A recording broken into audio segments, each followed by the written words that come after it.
standing next to the 10.5 Seakeeper, which is the new model.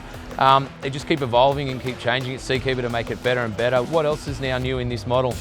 So I think one of the key features here, especially for your customers and our sport fishing customers, all of the new units, Seakeeper 9 and above, now come with field replaceable bearings. So what that means is it's a piece of mechanical equipment. Eventually, the bearings are the thing that is going to fail. Previously, we were taking this whole sphere out and you were having to put a new sphere in because we could only do it at the factory.